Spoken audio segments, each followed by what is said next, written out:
안녕하십니까? 서울여자대학교 초빙교수 정차숙입니다. 지금부터 수업을 진행하도록 하겠습니다. 우리는 노버트 치알디니 교수가 제시한 설득 심리 법칙을 배우고 있습니다. 그 중에서 오늘은 권위의 법칙과 희귀성의 법칙에 대해서 살펴보도록 하겠습니다. 이러한 강의 주제에 맞춰서 목차도 이렇게 두 부분으로 구성이 되어 있습니다. 일단 1차 시에는 권위의 법칙을 배웁니다. 총 5개, 즉 권위의 법칙의 정의와 그리고 원인, 특성, 권위의 상징물, 방어 전략 이렇게 배울 겁니다.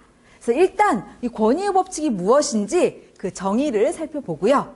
그 다음에 우리가 왜 권위에 복종하려고 하는지 그 원인 3가지, 혜택, 학습, 신속한 의사결정 및 편리성 이것을 배우도록 하겠습니다. 그 다음에 3번째는 이러한 권위의 법칙의 특성과 관련 연구를 배우고요. 그리고 4번째는 권위의 상징물이라고 해서 우리는 권위의 실체가 없고 단지 상징물만 제시가 돼도 권위에 복종하려는 모습을 보입니다. 바로 이렇게 사람들의 복종을 이끌어내는 3가지 상징물, 직함, 의상, 장식물에 대해서 배워보도록 하겠습니다. 그리고 5번째는 방어 전략해서 누가 이러한 권위의 법칙을 이용해서 설득을 하려고 한다면 우리는 어떻게 이것을 방어해야 되는지 이 방어 전략 3가지를 배우도록 하겠습니다. 그 다음 2차 시에는 희귀성의 법칙에 대해서 살펴보도록 하겠습니다. 역시 같은 방식이에요. 여기서도 맨 먼저 정의를 살펴봅니다. 그 다음 2번째는 원인으로 사람들이 왜 희귀한 것을 중요하게 여기는지 그 이유 2가지, 즉 신속한 의사결정 및 편리성과 심리적인 반발에 대해서 학습을 하겠습니다. 그리고 3번째는 영향력 강화 조건에서 갑작스런 제한과 경쟁이라는 이 2가지 조건을 배우고요. 그 다음에 4번째는 설득법에서 이 희귀성의 법칙을 이용한 2가지 설득 법칙, 한정 판매 전략과 마감 전략에 대해서 배우도록 하겠습니다. 그리고 5번째는 방어 전략입니다. 그래서 희귀성의 법칙에 우리가 대응하는 자기 방어 전략에 대해서 학습을 하겠습니다. 자, 다음으로 수업 목표에 대해서 설명을 하겠습니다. 오늘 수업을 진행함으로써 얻고자 하는 바는 이렇게 2가지입니다. 우선 첫 번째는 여러분들께서 이 수업을 듣고 이게 권위의 법칙이구나. 이렇게 권위의 법칙을 알고 그리고 권위의 상징물 이런 것들을 이해하고 그리고 나아가서 이런 것들을 토대로 다른 사람한테 이게 무엇인지 설명할 수 있게 되는 것. 이것이 첫 번째 수업 목표입니다. 그리고 2번째 목표는 희귀성의 법칙을 여러분들이 파악을 하시고 그리고 그 밑에 세부 개념들인 심리적 반발 이론, 로미오와 줄리엣 효과, 한정 판매 전략, 마감 전략 이런 것들을 알고 그리고 타인에게 설명할 수 있게 되는 것. 이것이 2번째 수업 목표입니다. 이러한 목표가 달성될 수 있도록 제가 이번 시간에 최선을 다해서 강의를 하도록 노력을 하겠습니다. 자, 이제 본격적으로 수업을 진행을 할 텐데 그 전에 오프닝으로 이제 오늘 수업 주제랑 관련이 있는 시 한 편을 소개를 하겠습니다. 여러분들께서는 이 시를 들으시면서 이 시의 제목과 시인을 한번 맞춰봐 주시기 바랍니다. 저는 이 시를 중학교 3학년 국어 시간에 배웠어요. 아마도 여러분들도 그때쯤 배우지 않았을까 하는 생각이 듭니다. 아무튼 국어 시간에 배우셨을 거라고 생각이 돼요. 그래서 어렵지 않게 제목과 시인을 맞추실 수 있을 거라고 판단이 됩니다. 자, 어떤 시냐면 바로 이 시입니다. 제가 시를 낭송을 할 테니까요. 여러분들은 들으시면서 시의 제목, 시인을 한번 맞춰봐 주시기 바랍니다. 자, 읽겠습니다. 남들은 자유를 사랑한다지만은 나는 복종을 좋아해요. 자유를 모르는 것은 아니지만 당신에게는 복종만 하고 싶어요. 복종하고 싶은데 복종하는 것은 아름다운 자유보다도 달콤합니다. 그것이 나의 행복입니다. 그러나 당신이 나더러 다른 사람을 복종하라면 그것만은 복종할 수 없습니다. 다른 사람을 복종하려면 당신에게 복종할 수는 없는 까닭입니다. 자, 여러분, 이 시의 제목이 뭐죠? 그리고 시인은 누구일까요? 여러분들 예전 국어 시간에 배우지 않으셨나요? 배우셨으면 금방 맞추셨을 거라고 생각을 하는데 이 시의 제목은 네, 바로 복종이고요. 그리고 시인은 독립운동가이자 승려인 만해 한용운입니다.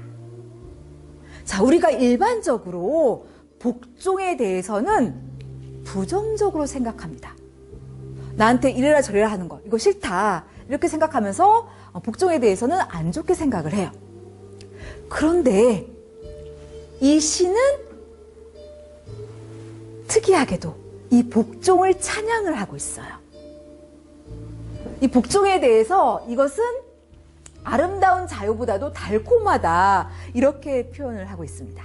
다시 말해서 이 복종은 막연한 자유, 이런 것보다도 훨씬 더 우리한테 만족감도 주고 행복감도 준다, 이런 식으로 해서 긍정적으로 복종에 대해서 찬양을 하고 있습니다. 실제로 복종은 나름대로 여러 가지 이점이 있어요. 오늘 우리는 바로 이런 복종과 관련된 설득 심리 법칙을 배우도록 하겠습니다.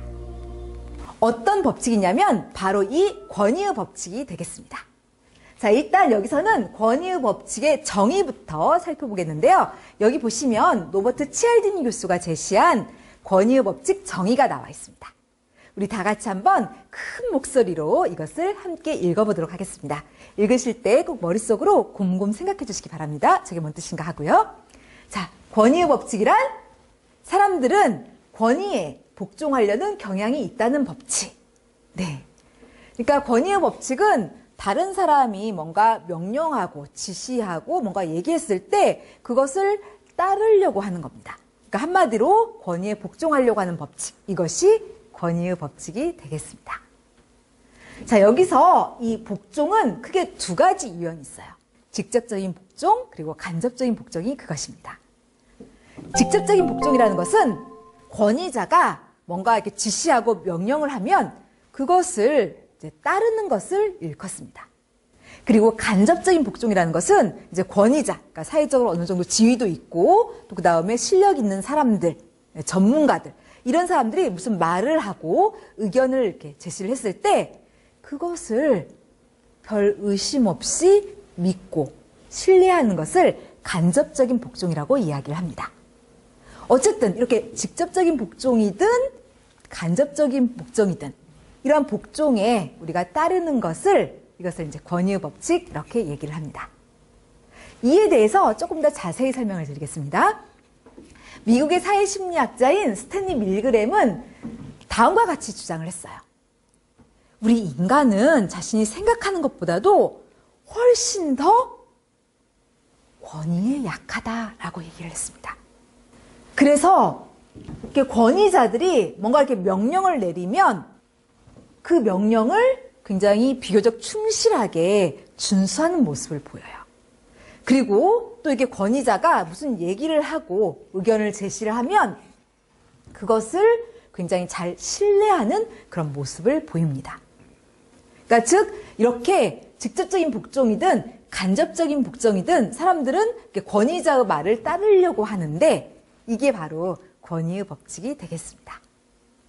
자, 그 다음 두 번째, 우리가 이렇게 권위에 복종하려고 하는 경향이 있는데 그 원인 세 가지를 살펴보도록 하겠습니다.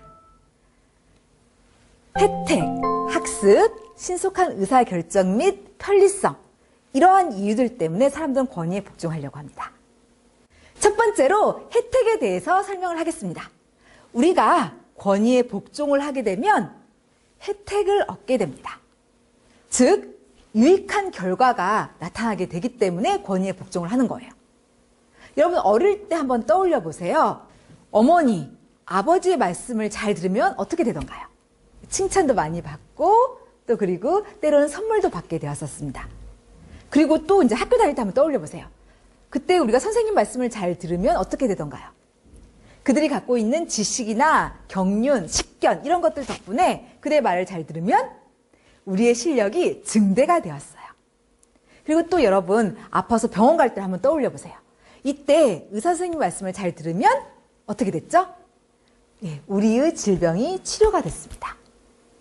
왜 우리나라 속담에 이런 말이 있죠. 어른들 말씀 잘 들으면 자다가도 떡이 생긴다 이렇게 얘기를 해요.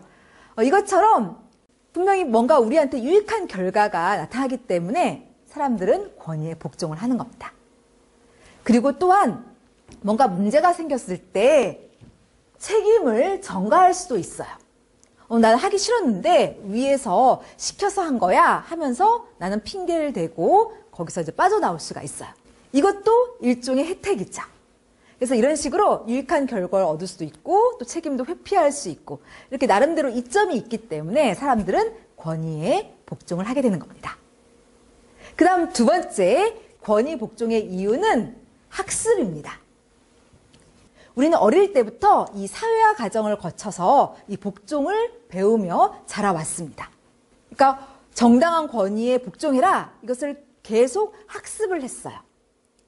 왜 그러냐면 사실 이 복종은 우리 사회의 안정과 조화를 도모합니다. 그리고 이걸 안정시켜주니까 사회를 또 발전시키는 데 기여를 하기도 해요. 그런데 반대로 아랫사람이 윗사람에게 복종하지 않는다. 그러면 하극상이죠. 그래서 이 사회가 굉장히 불안정하게 됩니다. 따라서 어른들은 아이가 어릴 때부터 계속 정당한 이런 권위에 복종하는 것은 올바른 일이다 하고 이렇게 가르쳤고 이것은 우리 사회의 굉장히 중요한 가치로 자리 잡게 되었습니다. 그러니까 다시 말해서 우리는 어렸을 때부터 계속 정당한 권위에 복종하는 것은 옳은 일이다 이렇게 계속 배웠고요. 복종하지 않는 것 이것은 잘못된 것이다 이렇게 교육을 받아왔어요.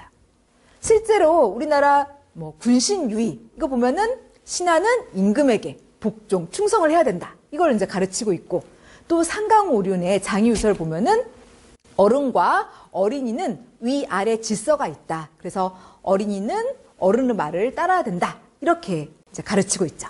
그래서 이렇게 어릴 때부터 계속 정당한 권위에 복종하는 것이 올바르다. 이렇게 배워왔기 때문에 우리는 자기도 모르게 이 권위에 복종하려고 하는 그런 모습을 보이게 되는 것입니다.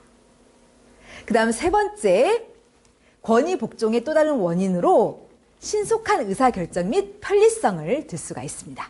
보통은 이 권위자들은 자신들의 권위에 걸맞는 능력을 갖추고 있어요. 실제로 의사들은 의학 분야의 지식이나 그 관련 경험들을 많이 갖추고 있죠.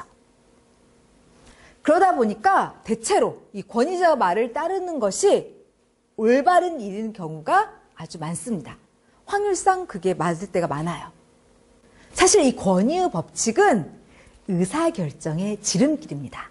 그래서 우리가 어떤 상황에서 내가 어떤 행동을 해야 할까 이렇게 고민을 할 때 권장하라는 대로 그대로 하면은 의사결정을 아주 빠르게 내릴 수 있고 또 우리가 삶을 편리하게 살아갈 수 있게 됩니다. 그래서 이렇게 세 가지 이유, 혜택, 학습, 신속한 의사결정 및 편리성 이 세 가지 이유로 인해서 우리는 권위에 복종하려는 그런 모습을 보이게 되는 것입니다.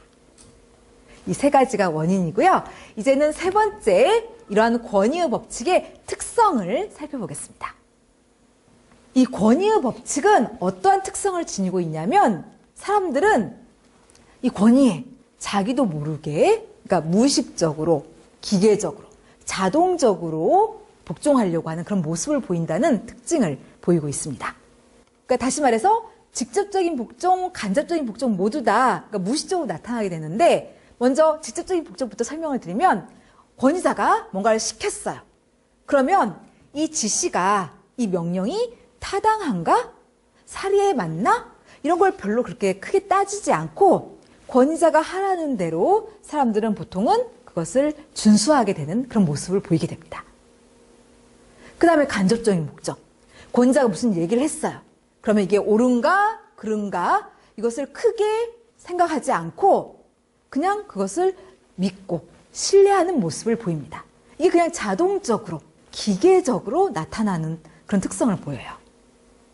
자, 이것과 관련된 연구를 하나 보도록 하겠습니다. 바로 미국의 사회심리학자인 스탠리 밀그램의 권위에 대한 복종 실험입니다. 스탠리 밀그램, 바로 이 사람인데요.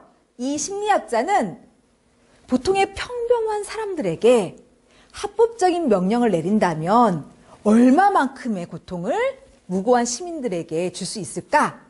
이것을 가정을 하고 실험을 진행을 했습니다. 왜 밀그램이 이런 실험을 했냐면 이 사람은 유태인이었어요. 그래서 제2차 세계대전 당시에 그 많은 독일인들이 왜 무고한 유태인들을 그 강제 수용소에서 죽였는지 그걸 좀 이해하고 싶었습니다. 그래서 이제 실험을 실시하게 됐던 거죠. 일단 밀그램은 신문에다가 광고를 냈어요. 기억에 관한 연구를 하려고 한다. 피험자를 모집하려고 하니까 지원해달라. 이렇게 이제 광고를 냈습니다. 그리고 그 공고를 보고 연락한 사람 중에서 40명을 최종적으로 선발을 했습니다. 그리고 이제 실험을 진행을 했는데 이 실험에는 총 3명의 사람이 등장합니다. 일단 학생 역을 맡은 피험자, 그리고 선생 역을 맡은 피험자, 그리고 흰 가운을 입고 이제 지시를 하는 연구자가 등장을 합니다. 조금 더 자세히 설명을 드리면 이렇습니다. 자, 일단 다른 방에 이렇게 학생 역을 맡은 피험자가 위치를 하게 됩니다. 이 피험자는 단어를 2개 짝지어서 이렇게 암기하는 일을 하는 사람입니다. 그 다음에 다른 방에는 이렇게 연구자와 선생 역을 맡은 피험자가 있습니다. 이 선생 역을 맡은 피험자는 저 학생 역을 맡은 피험자가 단어 2개를 짝지어서 잘 암기하지 못하면 15V에서 450V까지 그 전기 충격을 가할 수 있는 이 전기 충격기를 이용해서 이 전기 충격을 가하는 일을 맡았습니다. 실수하면 그거에 맞춰서 계속해서 이 전기 충격의 강도를 높이는 그런 일을 해요. 다음 이 연구자는 일단 흰색 가운, 이 의상을 입고 명령을 내립니다. 어떤 명령이냐면 이 선생 역을 맡은 피험자가 내가 도저히 저 학생 역을 맡은 피험자한테 전기 충격을 못 가하겠다. 내가 여기서 실험을 중단해야겠다. 이런 식으로 이제 얘기를 하면은 강압적으로 계속해서 실험을 이제 진행하도록 명령하는 일을 하는 사람이었습니다. 이렇게 이제 3명이 이 실험에 이제 참가하는 사람인데 사실 이 학생 역을 맡은 피험자와 이 연구자는 짠 사람이에요. 그리고 실제 피험자는 바로 이 선생 역을 맡은 피험자죠. 그래서 이 사람이 얼마나 이 연구자의 명령에 복종하는지를 이제 점검하고자 했던 겁니다. 밀그램은 이 실험을 진행하기에 앞서서 먼저 사전조사를 실시를 했습니다. 예일대학교 학생, 대학원생, 교수 해서 총 500명의 그 사람들을 대상으로 이 실험 절차를 설명해 줬어요. 그리고 질문을 했습니다. 어떤 질문이었냐면 연구자가 지시를 했을 때 가장 높은 수준인 450V의 전기 충격을 학생 역을 맡은 피험자들한테 얼마나 많은 그 선생 역을 맡은 피험자들이 부과하는가 이것을 이제 질문을 했습니다. 그 결과 약 1%에서 2%를 넘지 않을 거다. 이렇게 대답을 했어요. 그리고 밀그램은 또 다른 조사를 실시를 했습니다. 이번에는 심리학자 등을 대상으로 해가지고 역시 같은 질문을 했어요. 얼마나 많은 이 선생역을 맡은 피험자들이 450V라는 이 높은 수준의 전기 충격을 가할 것 같은가 이렇게 명령을 내렸을 때 이제 물어봤더니 이 심리학자들은 1% 미만일 것이다 라고 대답을 했어요. 자, 여러분들은 어떻게 생각하세요? 이 선생역을 맡은 피험자들, 이 사람들이 450V라는 이 높은 수준의 전기 충격을 얼마나 많은 비율이 가했을 것 같나요? 이렇게 명령을 내렸을 때. 1%? 2%? 한번 추측해 보세요. 사실 우리가 가정에서 쓰는 그 전기의 그 수준이 220V죠. 그런데 450V라는 것은 사람을 죽일 수도 있는 엄청나게 높은 전기 충격이에요. 이것을 몇 퍼센트의 사람들이 명령을 받고 가했을까요? 자, 여기서 관련 영상을 하나 보도록 하겠습니다. 이것은 EBS 다큐프라임 인간의 두 얼굴이라는 프로그램을 제가 편집해서 갖고 왔습니다. 이 영상 속에는 실제 밀그램의 실험에 참여했던 연구자라던가 학생역을 맡은 피험자 그리고 선생역을 맡은 피험자 이런 사람들이 다 등장을 합니다. 그래서 그 당시 어떤 분위기로 실험이 전개되었나 이걸 여러분들이 느껴보실 수 있을 것 같아서 이 영상을 보여드리려고 합니다. 자, 여러분들은 특히 보시면서 이 선생역을 맡은 피험자가 명령을 받았을 때 몇 퍼센트나 이 사람들한테 그 450V 이렇게 높은 수준의 전기 충격을 가했는지 이 부분에 주목해서 한번 봐주시기 바랍니다. 자, 영상 살펴보도록 하겠습니다. 나치가 저지른 유태인 학살을 목격한 심리학자 스탠리 밀그램. 그는 심리학 역사상 가장 비인간적인 인간성 실험을 합니다. 1961년 사람들은 신문에 난 모집 광고를 보고 밀그램의 실험실로 찾아옵니다. 시간당 $4짜리 실험의 목적은 기억에 관한 과학 연구. 참가자는 옆방에 있는 학생이 틀린 답을 말할 때마다 처벌로 전기 충격을 줘야만 합니다. 그러나 이 실험의 진짜 목적은 권위에 대한 복종 연구.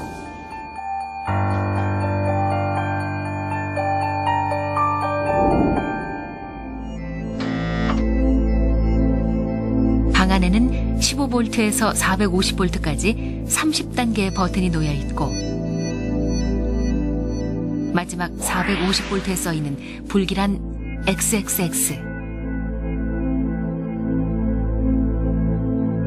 물론 이 전기 충격 장치는 가짜고 칸막이 넘어 전기 의자에 묶여 있는 학생 역시 연기를 하는 배우일 뿐입니다. 실험이 시작됩니다. Wrong. 165 volts. Time. 안타깝게도 학생은 자꾸만 답을 틀립니다. Wrong. 195 volts. Dance. Let me out of here. Let me out of here. Continue, please. Let me out of here. You have no right. 비명 소리가 점점 커지자 불길한 예감이 듭니다. 그러더니 자리에서 일어나 연구자에게 더 이상은 못하겠다고 말합니다. 하지만 Not once we've started. Please continue, teacher. 이러면 안 되는데 하면서도 다시 자리에 앉아 실험을 계속합니다.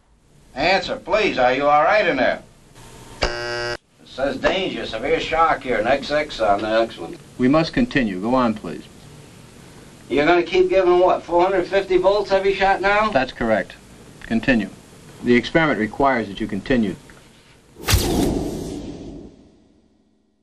Next one, brave. 이제 자포자기 상태에 빠진 실험 참가자.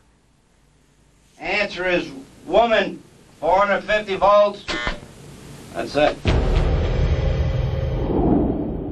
결국은 450V까지 누르고야 맙니다.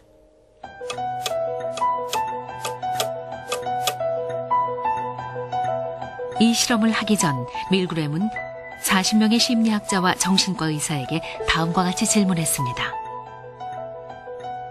과연 몇 %나 되는 사람들이 450V까지 전기 충격을 가할까요?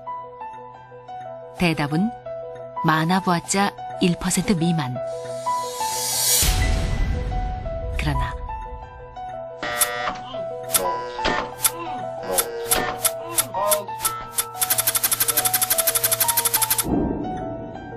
450V까지 누른 사람은 65%였습니다. 이 실험실에 들어가 보지 않고는 누가 450V까지 누를지 절대 알 수 없습니다. You don't know what you would or would not do unless you were in that situation. Unless you were in the same situation that I was. The situations have more power than we imagine.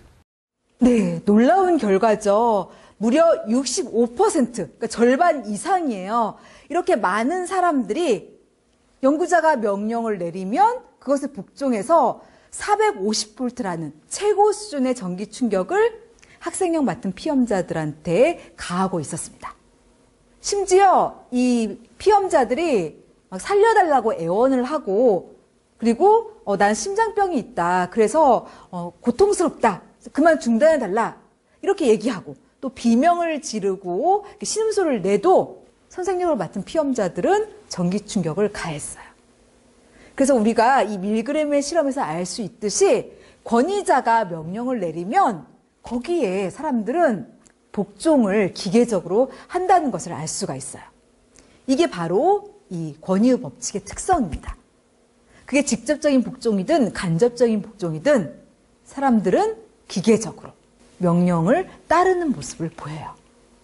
자, 이제 네 번째 권위의 상징물에 대해서 학습을 하겠습니다. 사람들은 이 권위의 실체뿐만이 아니라 이 권위가 실제로는 없고 그냥 상징물만 제시가 되어도 이런 권위에 복종하는 모습을 보이게 돼요. 이런 권위의 상징물에는 크게 세 가지 직함, 의상, 장식물 이런 종류가 있습니다. 그래서 사람들은 이런 것만 제시되어도 무의식적으로, 기계적으로 복종하는 모습을 보이게 돼요. 자, 그런데 여기 나와 있는 이러한 그 권위의 상징물들, 이것은 얼마든지 조작이 가능합니다. 그래서 사기꾼들은 이러한 권위의 상징물을 이용해서 우리에게 부당한 영향력을 행사를 하죠. 직함, 내가 의사다, 내가 변호사다 이런 식으로 얘기를 하고요. 또 그 다음에 의상, 뭔가 번지르르한 좋은 의상을 차려입고 얘기를 하고, 또 그 다음에 장식물, 그러니까 자기의 권위를 드러낼 수 있을 만한 이런 장식물들로 거치장을 해가지고 사람들의 복종을 유도해내고 있습니다. 그리고 자기 말을 잘 믿게 하고 따르게 만든다는 거죠. 자, 그러면은 이러한 권위의 상징물 세 가지 종류를 하나하나 살펴보도록 하겠습니다.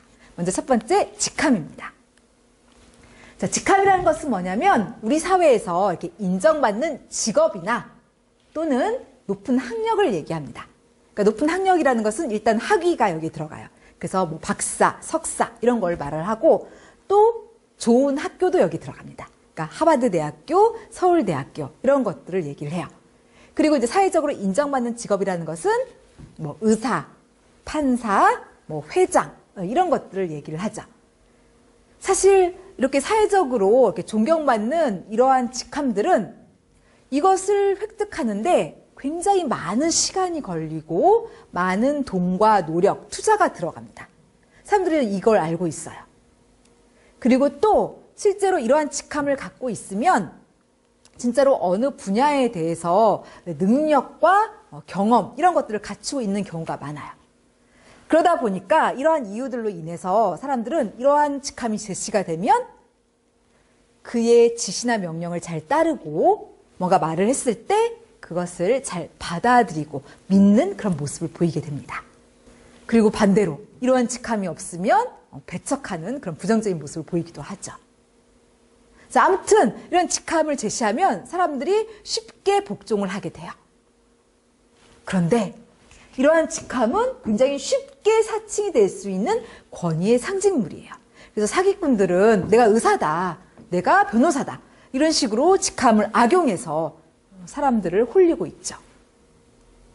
자, 그 다음 두 번째 권위의 상징물 의상을 살펴보도록 하겠습니다. 의상이라는 것은 뭐냐면 그 사람의 권위를 남들한테 이렇게 표출해주는 제복들, 그러니까 예를 들어서 의사들이 입는 흰색 가운이라던가 또는 판사들이 입는 검정색 가운, 그리고 경찰 제복, 뭐 대령의 군복 이런 것들이 여기 들어갑니다. 그리고 정장도 이제 여기에 들어가는데요. 우리가 흔히 이 정장의 힘을 가소평가하는 경우가 많아요. 하지만 이 정장은 우리 사회에서 전통적으로 아주 오랫동안 권위의 상징물로 사용이 되어 왔습니다. 그래서 그냥 일상복을 입고 이야기하는 것보다 정장을 좀 갖춰 입고 이야기를 했을 때 사람들이 쉽게 이 사람의 말을 신뢰하고 믿는 모습을 보여요. 그리고 뭔가 지시했을 때 좀 더 상대적으로 잘 따르는 모습을 보입니다. 그래서 이렇게 정장 또는 권위를 드러내주는 제복 이런 것들이 이제 그 의상, 이 권위의 상징물에 들어가게 됩니다. 이 의상은 직함 못지않게 사람들의 복종, 직접적인 복종, 간접적인 복종 이런 것들을 잘 유도해내는 권위의 상징물이에요. 그래서 이제 이런 걸 갖추고 이렇게 명령을 했을 때 사람들이 잘 따르게 됩니다. 말을 했을 때 잘 믿게 돼요. 그런데 문제는 이 의상도 쉽게 조작을 할 수가 있다는 겁니다. 자, 이것과 관련된 실험 하나를 설명을 하겠습니다. 바로 비크만의 1974년 연구인데요. 비크만은 그의 연구 조교로 하여금 밖에 나가서 지나다니는 사람들에게 여러 가지 명령을 하게끔 시켰습니다. 그런데 한 번은 이렇게 청원 경찰 복장을 하고 사람들한테 명령을 했고요. 그리고 다른 한 번은 그냥 일상복을 입고 사람들한테 명령을 했어요. 그런데 이 명령이 어떤 명령이었냐면 일단 이제 길거리에 떨어져 있는 쓰레기, 이런 쓰레기를 주워라 이런 명령을 내리기도 했는데요. 굉장히 비상식적인 명령도 했었어요. 어떤 명령이었냐면 이제 버스 정류장에서 버스를 기다리고 있는 사람한테 도로 반대편에 가서 서 있어라 이런 명령을 했어요. 근데 반대편으로 가서 서 있으라는 것은 내 목적지하고 다른 방향이지 않습니까? 그러니까 말도 안 되는 명령이었어요. 그리고 또 어떤 명령을 내렸냐면 자 여기서 좀 가시면은 주차장이 있는데 이 주차장에 가시면은 지금 잔돈이 없어서 이 주차비를 못 내는 사람이 있을 거다. 그 사람한테 가서 잔돈 좀 줘라. 이런 말도 안 되는 명령을 내렸어요. 내 돈을 남한테 주라. 이렇게 이제 얘기를 한 거지 않습니까? 아무튼 이렇게 다양한 명령들을 내렸는데 자 여러분 한번 상상해 보세요. 이렇게 청원 경찰 복장을 하고 명령을 내렸을 때와 일상복을 입고 명령을 내렸을 때 이 중에서 어느 때 사람들이 이 권위에 더 잘 복종을 했을 것 같습니까? 언제 더 사람들이 말을 잘 따랐을 것 같나요? 네, 맞습니다. 이렇게 청원 경찰 복장을 했을 때 무려 92%가 명령에 잘 복종을 해가지고 진짜로 길거리에 쓰레기도 줍고 버스 정류장 반대편에 가서 서 있기도 하고 그리고 남한테 주차비도 주고 하는 모습을 보였어요. 자, 여러분, 얼핏 들었을 때 실제 경찰도 아니고 그저 연구 조교일 뿐이에요. 근데 이렇게 경찰, 청원 경찰 복장을 하고 명령을 하니까 사람들이 들었다. 이게 잘 믿기지 않으실 수 있어요. 나라면 안 그럴 것 같은데? 이런 생각도 들으실 수 있을 것 같아요. 너무나 어이없는 그런 명령을 내리기도 했으니까요. 여기서 실제 실험 결과를 한번 보여드리도록 하겠습니다. 이것은 EBS 다큐프라임 인간의 두 얼굴 그 프로그램을 편집해서 갖고 왔는데 여기서는 이제 의사 가운을 입고 명령을 하고 또 이렇게 경찰 복장을 하고 명령을 해요. 그런데 굉장히 어이없는 명령을 내려요. 그런데도 사람들이 복종하는가 아닌가 이것을 이제 조사해 봤습니다. 자, 여러분 한번 상상해 보세요. 의사 가운을 입은 사람 그리고 경찰 옷을 입은 사람이 여러분들한테 굉장히 어이없는 명령을 내려요. 길거리에서 막 팔굽혀펴기를 하라고 하기도 하고 막 토끼띠을 띄워보라고 해요. 그랬을 때 여러분들은 그 명령에 복종할 것 같습니까? 아니면 복종하지 않을 것 같습니까? 자, 이 실험 속에서 피험자들은 어떻게 행동하는지 한번 보도록 하겠습니다. 자, 영상 살펴보겠습니다. 의사가 심각한 얼굴로 더욱 황당한 행동을 요구합니다. 앉으세요. 앉아서 토끼띠을 10번 떼봐 한번. 아니 병원에서 토끼뛰미라뇨. 정말 할까요? 하지만 열심히 토끼뛰을 뜁니다. 승훈 씨는 단 한 번도 왜냐고 묻지 않고 의사의 이상한 명령을 순순히 다 따라합니다. 뛰어보세요. 이 진찰실에서 무언가를 시키는 건 너무나 쉬운 일이었습니다. 혹시 이 학생들이 이상한가요? 하지만 이 진찰실에 들어가면 누구도 알 수 없습니다. 팔굽혀펴기를 30초 동안만 저희가 즉석에서 지금 테스트를 하거든요. 여기서요? 저희가 재겠습니다. 자, 준비되셨죠? 자, 준비 시작. 잘하시네. 경찰이 시킨다고 길거리에서 팔굽혀펴기를 하다니 정말 황당하군요. 하지만 역시 따지거나 화를 내는 사람은 없습니다. 잘하시는데. 가짜 경찰이 시키는 것을 거부하지 못합니다. 왜 다들 아무 말 없이 시키는 대로 다 따라하는 걸까요? 관찰자와 그 안에 들어갔던 사람은 다 달라요. 나라면 안 그럴 텐데라는 얘기가 가장 무서운 얘기 중에 하나인데요. 왜 그런가 하면 사람들은 누구나 거기에 들어가면 그렇게 됩니다. 이 명령을 내리는 사람들 자체가 충분한 권위가 있다고 믿기 때문에 거기에서 일어나는 행동이 얼마나 어처구니 없느냐 그걸 생각하기 전에 그 지시를 따르는 것이 더 타당하다라고 생각하는 거죠. 네, 지금 앞에 나온 그 병원은 안과예요. 근데 안과인데 그 눈과는 전혀 상관없는 뭐 토끼띠을 띄워봐라 이런 명령을 내렸는데 흰색 그 의사 가운을 입고 명령을 내리니까 사람들이 말도 안 되는 명령이지만 그것을 준수를 합니다.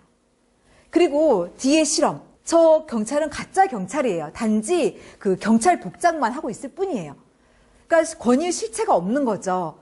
그런데 실제 경찰도 아니지만 이 경찰 그 의상을 갖춰 입고 명령을 내리니까 사람들이 길거리에서 팔굽혀펴기를 하는 그런 모습을 보여요. 이와 같이 우리 인간은 이 권위의 실체가 존재하지 않고 의상과 같은 이 권위의 상징물만 제시가 돼도 사람들은 권위에 복종하는 그런 모습을 보이게 됩니다. 자, 또 다른 사례를 하나 들어보도록 하겠습니다. 여러분, 화장품 브랜드 키엘과 크리니크 다 아시죠? 네, 그 화장품들의 그 매장 직원의 의상을 한번 떠올려 주시기 바랍니다. 키엘의 매장 직원들의 옷이 어떻죠? 크리니크의 매장 직원의 옷은 어떤가요? 자, 여러분 여기 한번 봐주세요. 자, 여기 이 사진은 싱가포르의 키엘 매장 사진입니다. 매장 직원들이 이렇게 약사들 또는 의사들이 입는 흰색 가운을 입고 있어요. 그리고 또한 이렇게 청진기도 들고 있고요. 또 의료용품도 이렇게 들고 있습니다. 왠지 이렇게 옷을 입고 있으니까 뭔가 그럴듯하게 믿음이 좀 들지 않나요? 자, 그 다음 여기 한번 또 봐주세요. 여기 이 사진은 영국의 크리니크 매장 사진입니다. 보시다시피 이 매장 직원들이 이렇게 의사들이 입는 흰 가운, 또 그 다음에 간호사들이 입는 이런 복장을 하고 있습니다. 이 경우는 의상을 통해서 소비자들한테 전문성을 주고 있는 케이스라고 할 수가 있겠습니다. 그래서 우리가 이렇게 키엘이나 크리니크 매장에 들리게 되면은 이런 의상 때문에 이들이 단순한 화장품 판매 직원들이 아니라 뭔가 우리 피부라던가 또는 화장품 이런 거에 의학적인 지식이나 약학 지식 이런 걸 갖추고 있는 사람이다 이렇게 느끼게 됩니다. 무의식적으로요. 또한 이들이 설명해주고 또 때로는 이렇게 권유하는 화장품들이 정말로 우리 피부의 트러블 이런 것들을 해결해주는 약과 같은 느낌을 받게 될 수도 있습니다. 그리고 이들의 말을 잘 믿고 신뢰하게 될 수도 있어요. 이렇게 의상은 사람들이 말을 잘 믿고 따르고 뭔가 지시에 잘 순종하게 만드는 힘이 있습니다. 그 권위의 실체가 없더라도요. 자, 그 다음 세 번째 권위의 상징물인 장식물에 대해서 설명을 하겠습니다. 장식물이라는 것은 굉장히 고가의 주얼리라던가 또는 최고급 자동차 또는 각종 트로피, 상패, 메달 이런 것들을 얘기를 합니다. 그리고 의상 중에 아주 고가의 최고급 의상 같은 경우에는 이게 이제 장식의 도구로 이용이 되면서 이 사람의 사회적인 지위라던가 위치, 권위 이런 것들을 남한테 표출해주는 그런 도구로서 사용이 되기도 합니다. 그러니까 의상은 이쪽 다 들어가죠.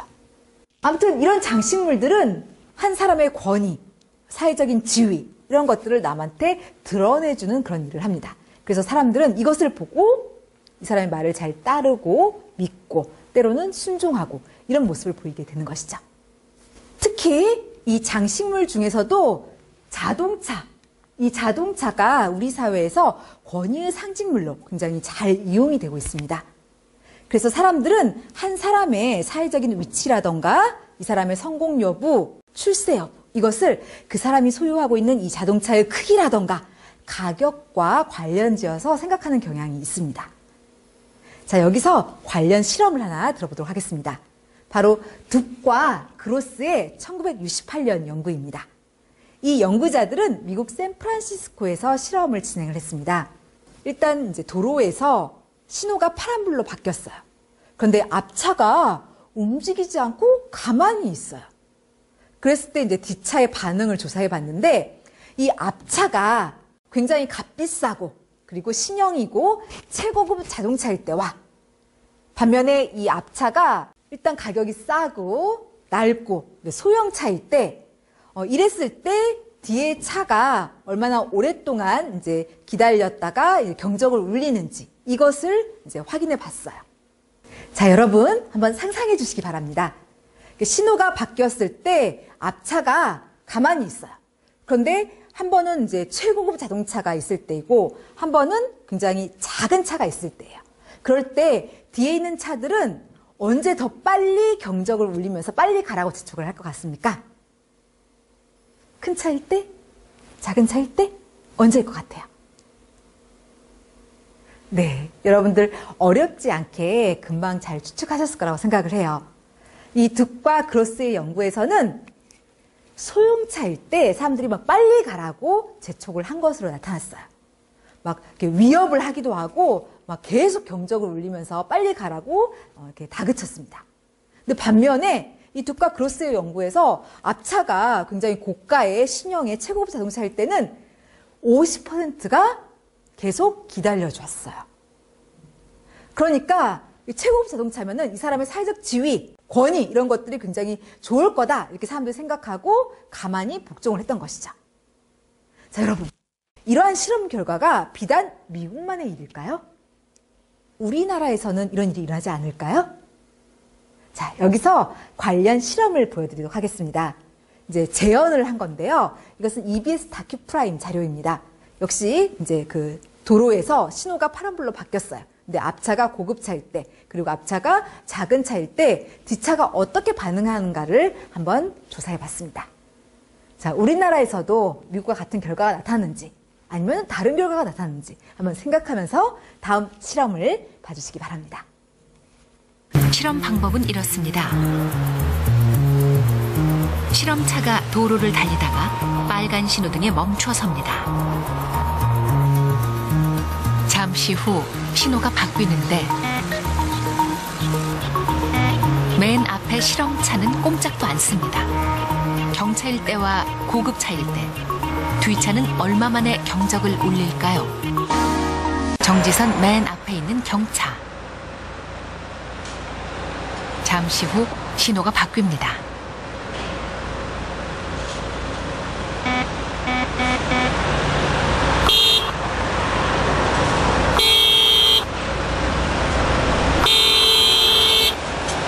단 1초도 기다려주지 않는군요. 다시 교차로에 나타난 경차. 이번에도 빨간불에 섰는데 신호가 바뀝니다.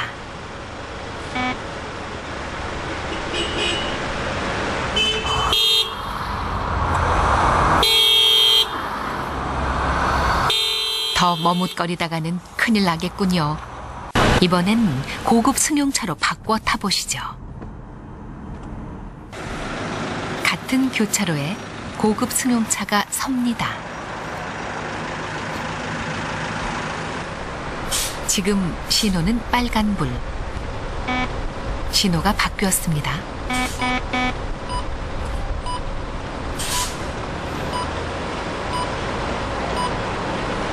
경차일 때와는 너무 다르군요. 끝까지 경적을 울리지 않습니다. 다시 한번 해볼까요?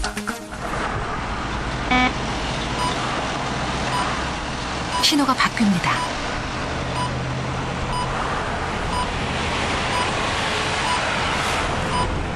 너무 조용합니다. 언제쯤에나 경적을 울릴까요? 21초. 이제야 조심스럽게 경적을 울립니다.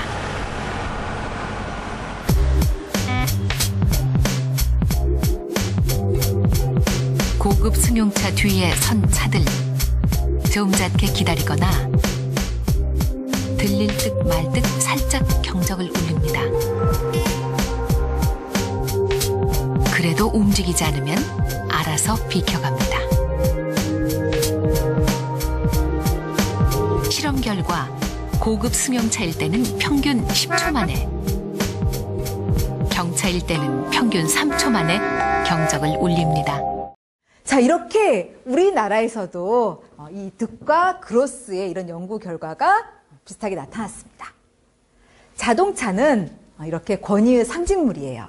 그래서 그 사람의 권위가 어떠한지를 남한테 표출해내는 그런 도구가 되죠. 자, 이렇게 여기 나와 있는 것처럼 직함, 의상, 장식물, 이것은 권위의 상징물로 이용이 되면서 권위의 실체가 없더라도 사람들한테 복종, 믿음, 신뢰 이런 것들을 끌어내는 그런 역할을 하게 됩니다. 그 위력은 막강하죠. 자, 이제 5번째로 방어 전략을 배우도록 하겠습니다. 누가 이 권위의 법칙을 이용해서 여러분들을 설득을 하려고 한다면 어떻게 대처해야 되는지 이것을 학습을 하려고 합니다. 총 3가지를 감안을 해야 됩니다. 우선 첫 번째로는 이 권위의 위력을 인정하시기 바랍니다. 그러니까 다시 말해서 권위 그리고 권위의 상징물이 그 영향력이 그 힘이 아주 막강하다는 것을 인정을 하셔야 돼요. 이 인정에서부터 방어가 출발을 하게 됩니다. 우리는 흔히 이 권위라던가 이 권위의 상징물의 힘을 과소평가하는 경향이 있어요. 나는 복종을 싫어해. 누가 나한테 이래라 저래라 하는 거 싫어해. 이렇게 사람들 생각을 하다 보니까 나는 이 권위의 법칙 덫에 잘 안 빠진다라고 생각을 합니다. 이 힘, 이 영향력을 너무 과소평가하다 보니까 미처 방어를 하지 못하게 돼요. 예방을 못하게 되는 거예요. 그러니까 이게 힘이 크다라고 생각한다면 미리 알아서 조심을 해요.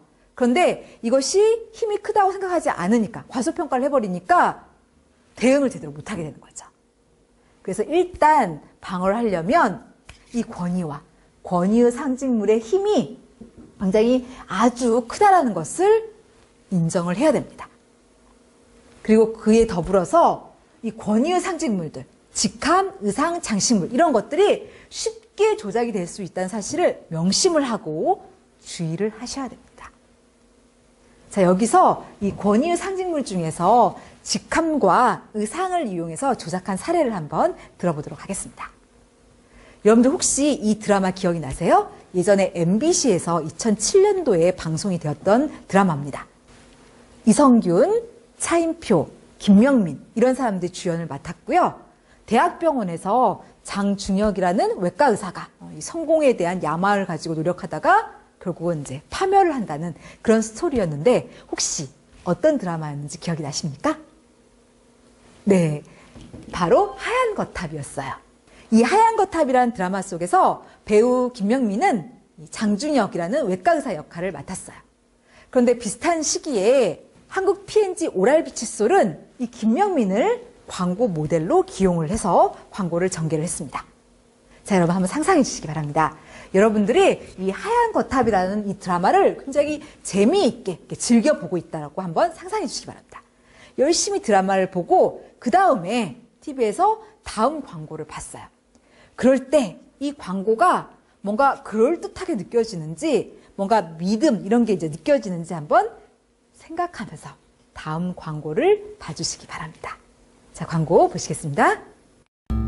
치아가 깨끗해 보여도 플라그는 그대로 남아있죠. 오랄비의 크로스 액션 컴플리트 7은 빗살 모양 칫솔모가 닿기 힘든 곳의 플라그를 99%까지 제거해줍니다. 오랄비로 플라그 없이 건강하게 불만족 시 환불해드립니다. 네, 여러분들께서 이 하얀 거탑이라는 드라마를 굉장히 이렇게 재미있게 즐겨보다가 그 다음에 저 오랄비 칫솔 광고를 봤다면 어떤 느낌이 드셨을 것 같아요? 뭔가 믿음, 신뢰감 이런 것들이 들지 않았을까요? 의사 모습을 보고 있다가 역시 비슷한 느낌의 의사 모습을 연출한 이 광고를 본다면 분명히 뭔가 그럴듯한 느낌이 들 거예요. 믿음도 갈 거고 신뢰감도 들을 수 있을 겁니다. 자, 그런데 한번 잘 생각해 봅시다. 이 광고에 등장한 김명민.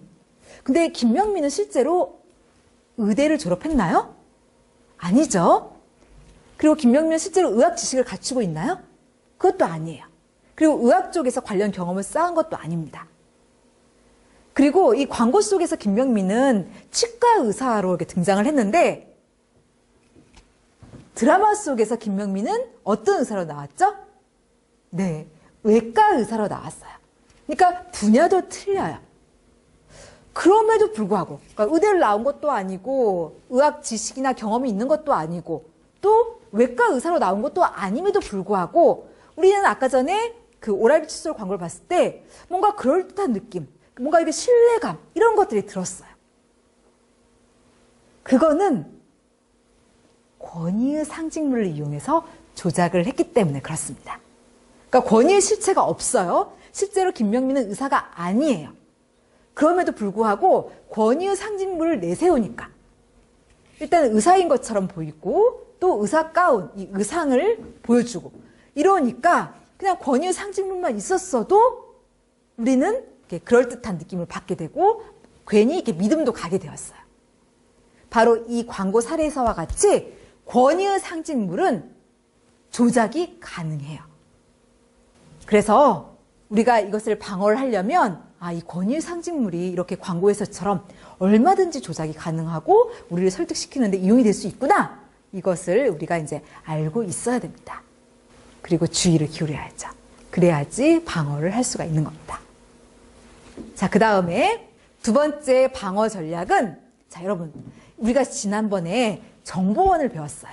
그때 이제 정보원의 특성 중에서 공신력은 이것과 이것으로 구성이 되어 있다라고 했었는데 혹시 이 공신력의 두 개의 구성 요소 뭔지 기억이 나시나요? 바로 전문성 그리고 신뢰성이었습니다. 이 두 가지, 이 정보원의 공신력과 관련된 두 가지 요소를 검증을 하시면 방어를 하실 수가 있을 겁니다. 먼저 전문성을 검증을 하시기 바랍니다. 전문성. 지금 나를 설득하려고 하는 이 사람이 진짜로 전문가인가를 점검을 하시기 바랍니다. 그러니까 이 사람이 정말로 특정 분야의 전문적인 지식 그리고 경력 이런 것들을 갖추고 있는가 이걸 스스로에게 물어보시기 바랍니다. 그러니까 아까 전에 오랄비 칫솔 광고 같은 경우에는 김명민이 진짜로 의사인가? 이렇게 물어보라는 거죠.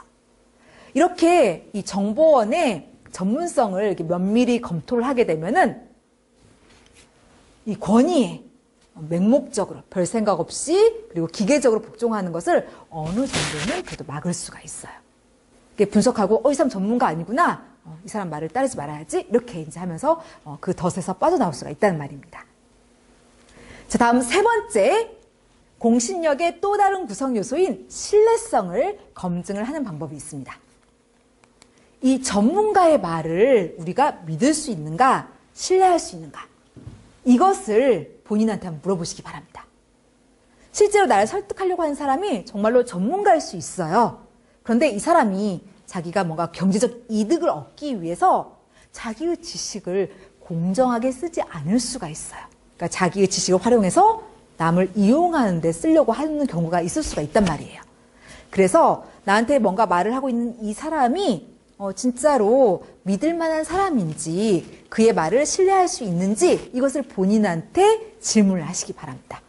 이렇게 설득자의 신뢰성을 검증을 할 때 그나마 이 권위에 기계적으로 복종하는 것을 그런 패단을 어느 정도 막을 수가 있게 됩니다.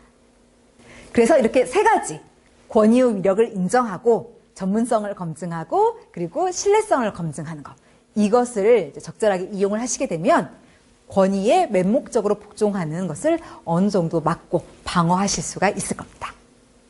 자, 여기까지해서 1차 시를 종료하고자 합니다. 이번 시간에 배운 내용을 짤막하게 요약을 하도록 하겠습니다.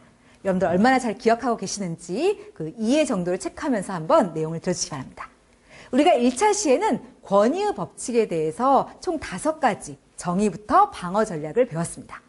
일단 권위의 법칙이라는 것은 우리는 권위에 복종하려는 경향이 있다는 그런 법칙을 말합니다.